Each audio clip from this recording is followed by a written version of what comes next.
Hello everybody, welcome to my channel. Today I'm going to be showing you how to do pivot tables. Now what we have in front of us is a table that consists of data.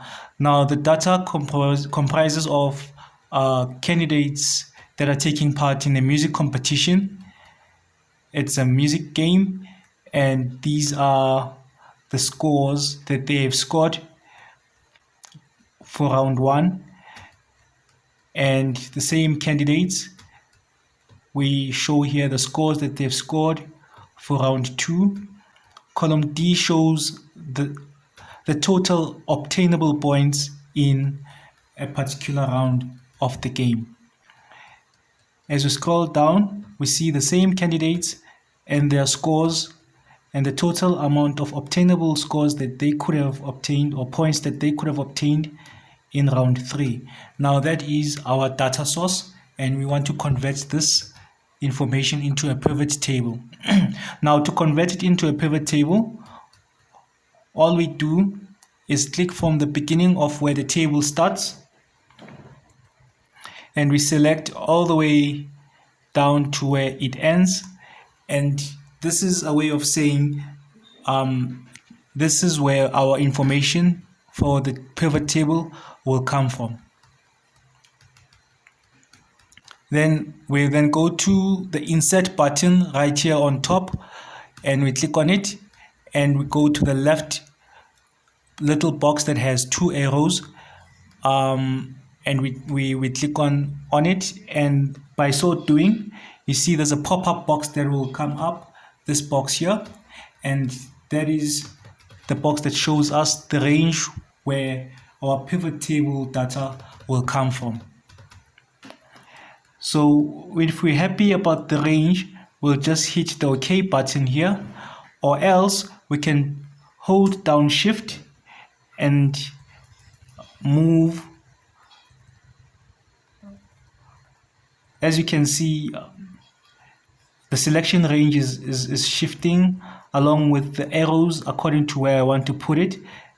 That is if we want to maybe change the range of where we want to pull our data source from. So in this instance, we want to pull the entire table, and so we will stop right at the end and let go of the Shift button and the control arrows up to the point where we want our pivot table data range to end at. So our data range starts from cell B2 to cell E26.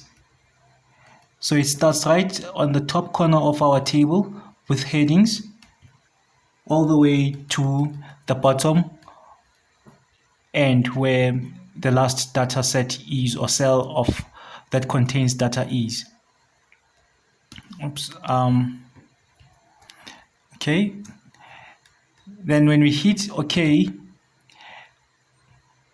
we are then taken to the sheet where our pivot is now created. In this instance, it is in sheet 5.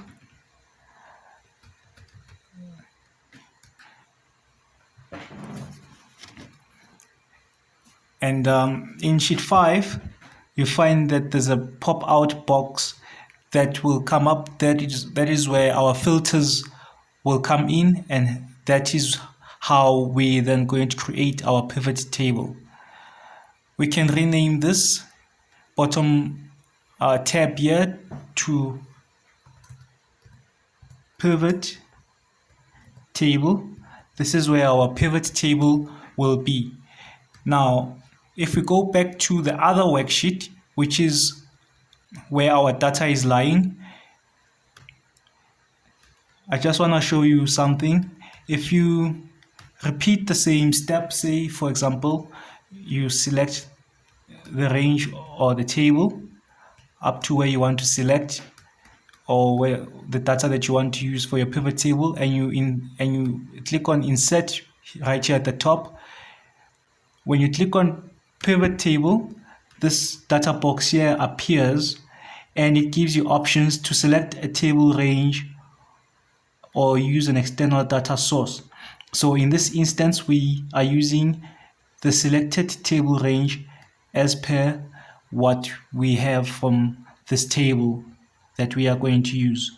Then again, it also gives you an option to choose a new worksheet, which is why after hitting OK, it opens a new worksheet, which we have renamed pivot table, or you have the option to use the existing worksheet. In the second option, what basically happens is that on the same worksheet, right next to your data source, you'll see your pivot table if you select existing worksheet, the existing worksheet option. Now, as a way of demonstration, I could click on existing worksheet and on location, select on column G just next to our little data sheet here. I can select column G and then hit OK. And then OK again. So in this instance, the pivot table will be created next to the data source that you want to create the pivot table from. Now to delete this pivot table, you can simply go here on top, select the columns where the pivot table is situated, right click and select delete, and the pivot table is gone. Now let's go back to our pivot table, the one that we have created initially, which is on a different sheet, which we have named pivot table. So when you open that worksheet, to start creating your pivot table, you have to click on this box here, which contains all the filters, and you'll see there's filter options that will appear on the right hand side as soon as you click this box here. So if you click that, you see here on the right hand side, we've got our filter options. Now, to create our pivot table that will rearrange the data which we have this side on the other sheet, we're going to go to the pivot table filter options and select what we want to see. If you want all the data to be contained under one heading, then say for example you want all the data, the people that are contestants in the game to be under one heading so that you can filter who you want to see, then you can click on names and drag it all the way down and drop it into the tab that says filter. Now, if you go to the filter names, it means that the data that you create under this table gives you an option to see one particular person's details at a time. Okay, for now we can click on cancel because we're still creating our pivot table. Now, to see more information about those people's names, we can perhaps select the competition rounds, which is now round 1, 2, and 3. And we can select that and put it as subcategories or subheadings by dragging it and dropping it under columns labels. Now, when we do that, you see we've got round 1, 2, and 3, and also the grand totals column. And then to further give values to this table, we can select the total points available, or perhaps the music game points which were obtained by each particular person. We're going to drag that down and drop it in the values column. Now, this gives us the sum of all the points collected by each person. Now, if we want to see all the people that are participants and their particular scores, we have to go to our filter right at the top and click on the drop down. Then go to the little box next to select multiple items and tick that box. And when we want to see maybe three particular people's scores, let's say, for example, we want to see Brandon's score, James's score, and Sam's score, then we'll tick those and hit OK, and we will see a collection of their scores all together. If we want to see one particular person's score, let's say Brandon's score, then we'll untick James and Sam and click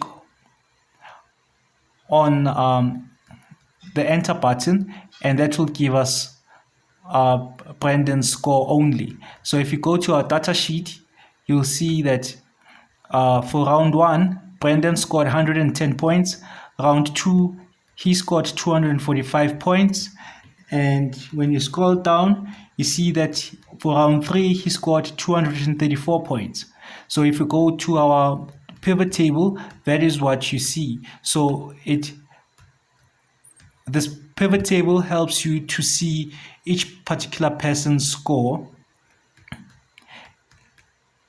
for each round in a more granular format. So if you click on all, it will combine all the scores of all the people. And if you want to say you want to then see the comparables thereof of the amount of points that they could have obtained, you come to your filter on the right, on the filter options, drag that and drop it into the value section. Now, this will give you the comparisons of the total points that are available versus the total points that have been scored. So you see for round 2, the total points were 1,634, and the candidates themselves collected 1,634 as a collective for round 2. So if you come this side, you see 2,000 versus 1,634. Now if you go right to the bottom and sum all the scores together, you see that there's 5,006 versus 6,000 points. If you come to our pivot table, you see there's a total of 5,006 versus 6,000 points. So the pivot table makes it very, very easy for one to compare data. So if you look at round 3 in isolation, you can see the candidates collected 2,159 points in total, whereas the sum of total points available is 2,400.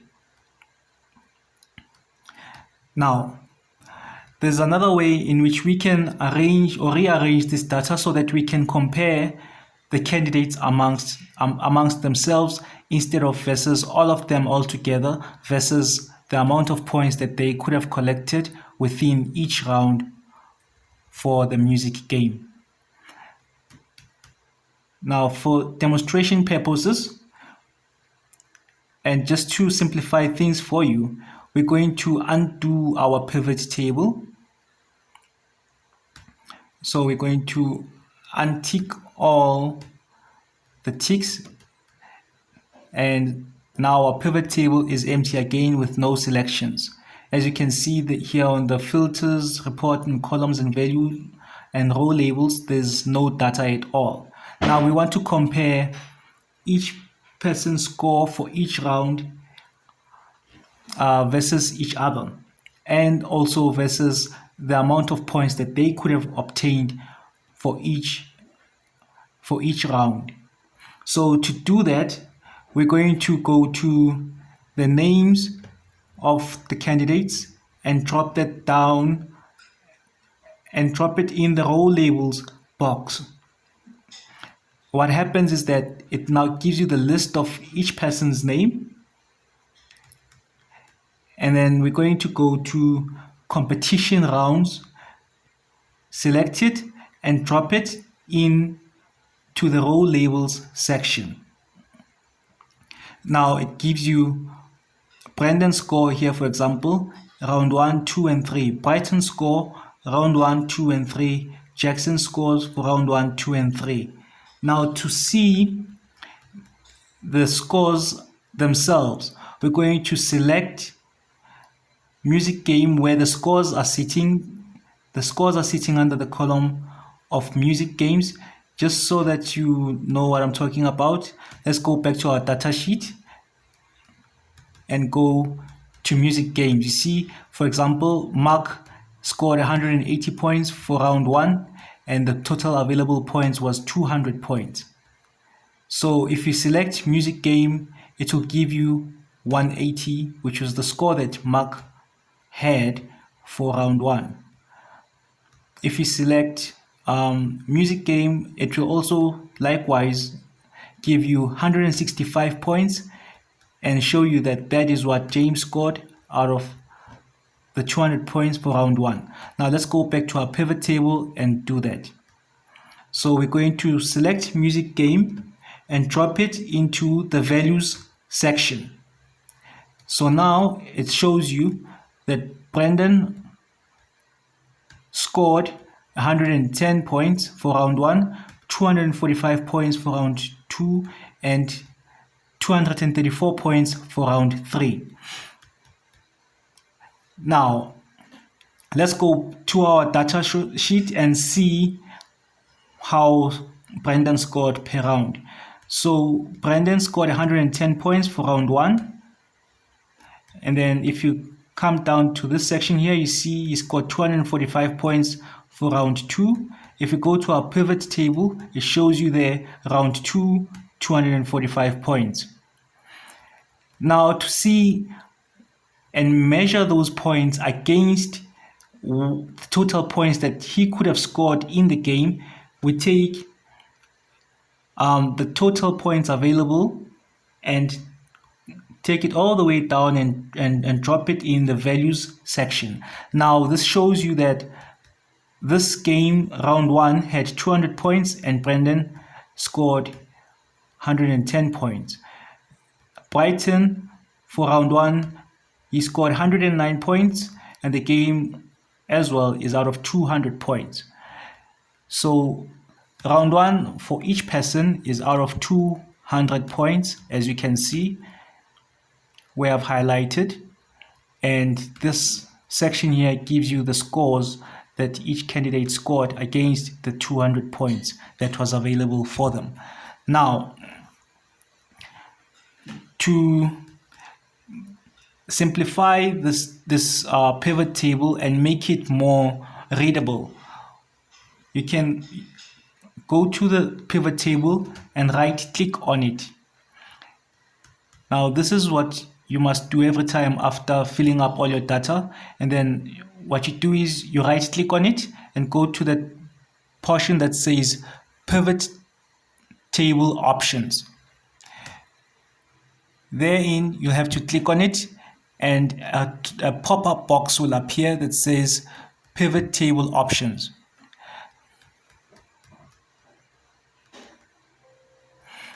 Now from this pivot table options box, what you basically have to do is click on display, and then you see already show expand buttons is ticked, show contextual tooltips is ticked, display field captions and filter drop downs is ticked.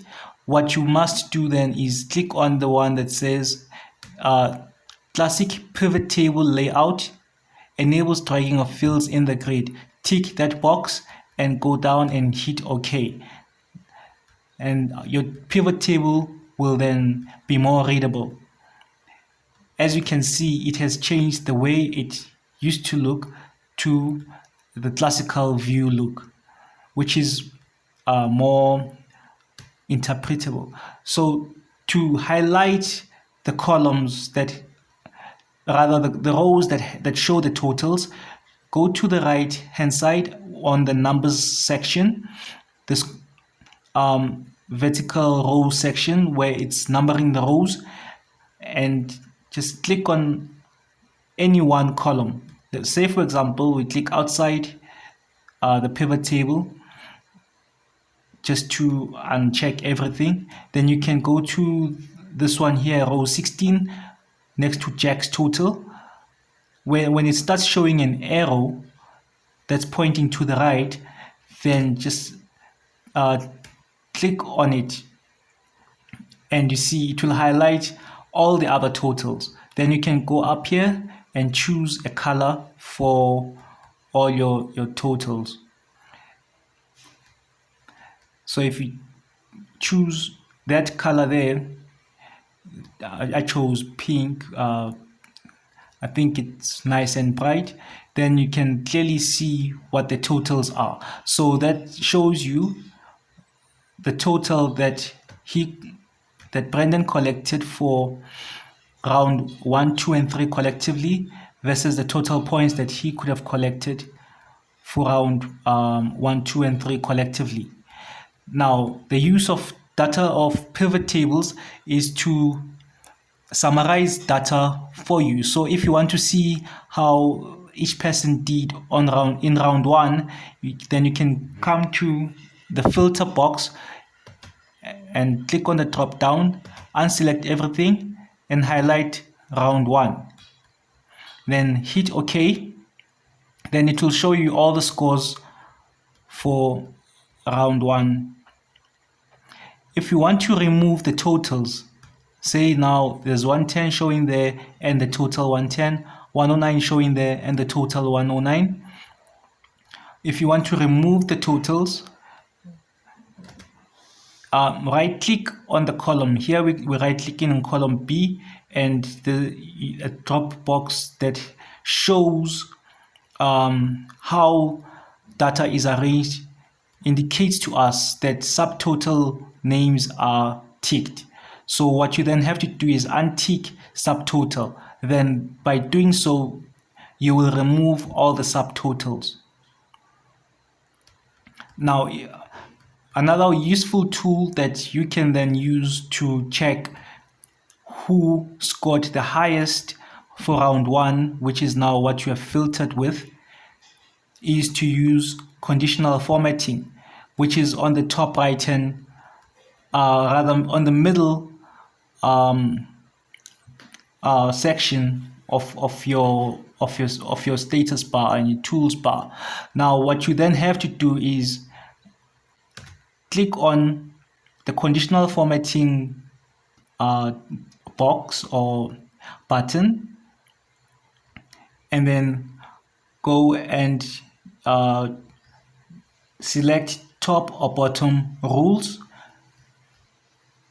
Move the cursor to top 10 items and click the OK button.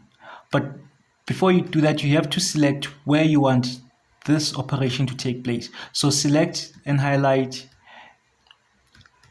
the selection that you want this operation to take place in. Click on the box again, and where it says top or bottom rules, move the cursor to the right and select top 10. Here it will highlight all the top 10 values or scores that have been obtained for round 1, which is what you're filtered with. Now if you want to see the leading person, then you have to click on the down arrow, and you see the number changes to 9, 8, 7.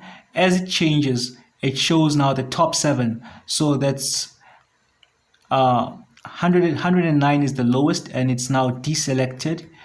And the further down you go to 6, you see now 110 is now also deselected. It's only taking or highlighting in red only the top 6 people.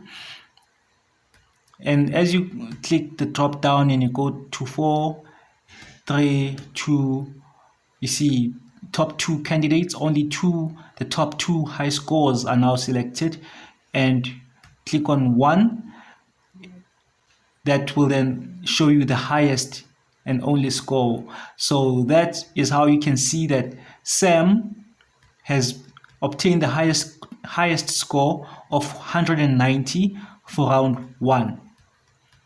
if you hit OK, those settings will remain here. The conditional formatting settings will remain on the column of the pivot table, so that when you change the filter button, it will give you an indication of the next category that you are looking to evaluate. So we're going to hit the OK button, and after hitting the OK button, we can click anywhere outside the pivot table, and that shows us that 190 that is highlighted there is the highest score, and we can go to the left and see that it's for round 1 and it was Sam's score out of 200. Then going back to the top filter, we can hit that filter button where it says competition rounds, and then unselect round 1 and select round 2, and then hit the OK button. Now after hitting the OK button, we can go and do conditional formatting to see who scored the highest for round 2. Then we go to the top bottom rules, and we're going to select top 10 items and select the first highest score available, which will then be number 1 over there. When you hit the OK button, you see 245 is highlighted. So that means that Brandon scored 245 points for round 2 out of 250 points. Now that is the leading score in the competition, in the music competition. Now we can do likewise, go to the filter and click on round 3 and untick round 2, hit the OK button. Using the conditional formatting again, we can click on and highlight all the scores that we want to evaluate. Click on conditional formatting on the middle top of your toolbar, then scroll down to top or bottom rules, and then hit the top 10 section. The little pop-up box will appear, and you can select the down arrow until you get to 1 and hit the OK button. Then click anywhere outside the pivot table, and there you'll see 298 is the highest score by Luke for round 3, and he scored that out of 300 points. Now to see everybody again, just go down to the filter box where it says competition rounds, click the filter button and select all.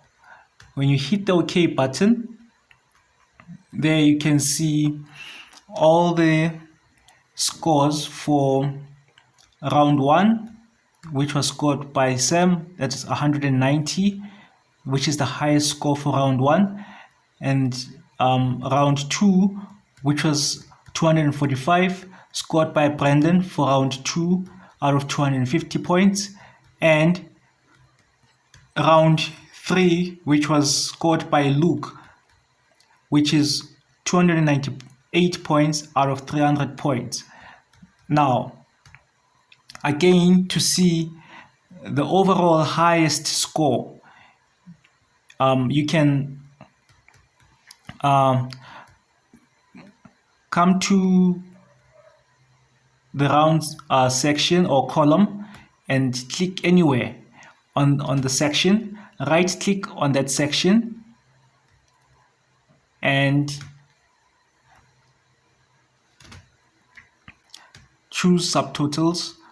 Go to column A and also choose subtotals. It will bring back those subtotals that we got rid of earlier on, and then you can then hide all the other scores just to see the total scores only. So the way to do that is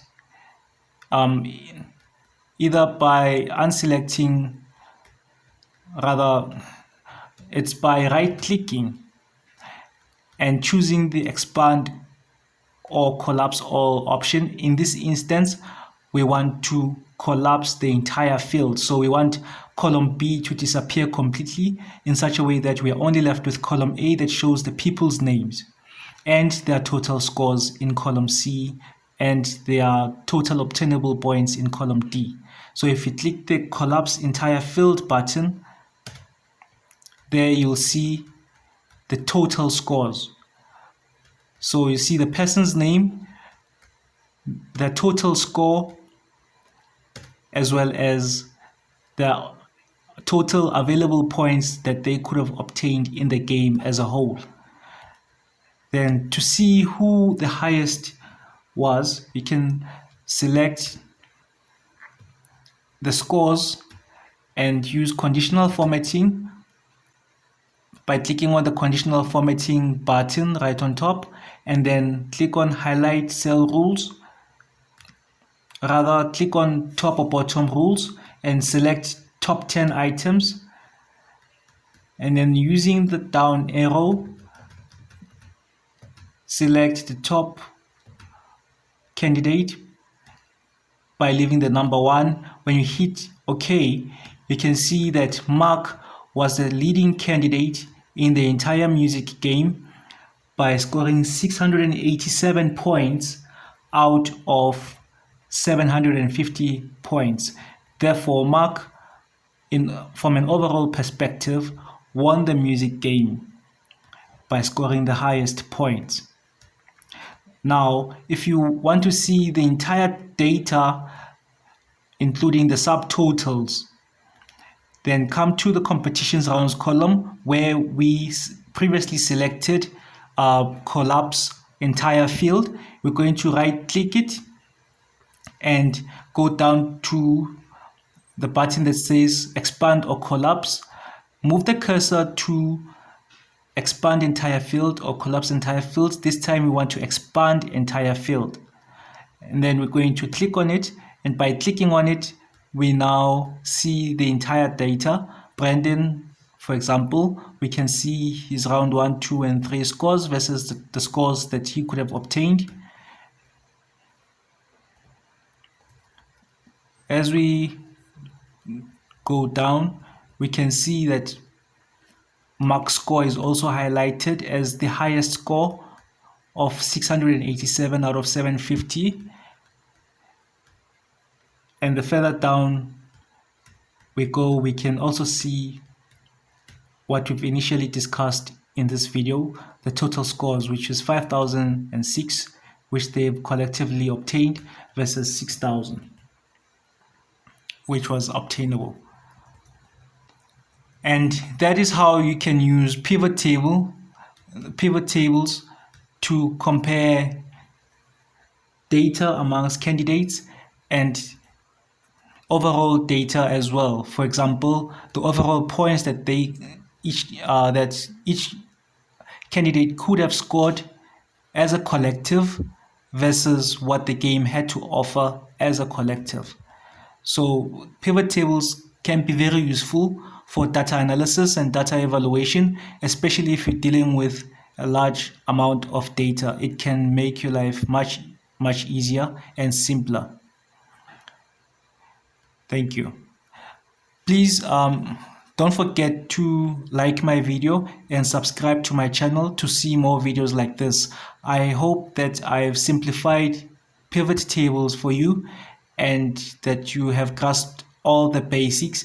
And if you want to say anything or leave any comments, you can write a comment below or ask me any questions, and then I'll do my best to answer your question.